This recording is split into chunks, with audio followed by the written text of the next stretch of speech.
Sa mga nagkaroon nitong affiliate partnership, paano ito set up, paano maglagay ng link sa mga video natin para kumita tayo ng komisyon dito kapag may bumili ng produkto.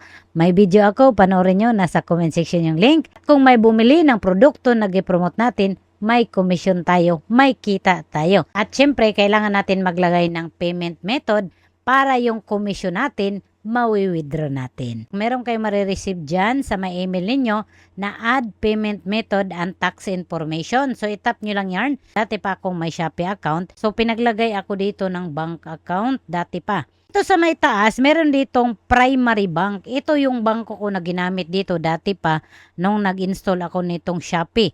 Somatic nakalagay na dito, no? So, bank name, bank branch, then bank address, bank account name, then bank account number. Sample, may additional dyan na hiningi, ibigay nyo lang. Then dito sa may baba, proof of bank account ownership. So wala akong maisip na isisend dito. Meron naman akong bank statement, kaya bank statement yung gisend natin dito. Ito sa may baba, may secondary bank account. So hindi ko na siya nilagyan nito. Yung mga nagtanong dito kung kailangan ba itong lagyan, so ako hindi ko siya nilagyan. So, next na tayo, no? So, dito sa may BIR registered, so ang pinili ko dito, no. Primary permanent address, so siyempre ilagay niyo dyan kung saan kayo nakatira, no? Address ninyo. At dito sa primary valid ID, so nag-send tayo dito ng ID, national ID yung gisend ko dito. Name of taxpayer, hindi ko pala nasulatan siya, no? So, malalaman lang natin, no, kung ma-approve ito. Kailangan yung mag-provide ng TIN number. So, naglagay tayo dito ng TIN number. Ito sa may baba, DTI registration files. Wala din ako nilagay dito. Ito sa may baba, not beatable yung nakasulat dito. No? Then, submit na natin. Confirm. Tapos, yung nasubmit natin, submitted successfully. So, nakalagay dyan, no? Pending review.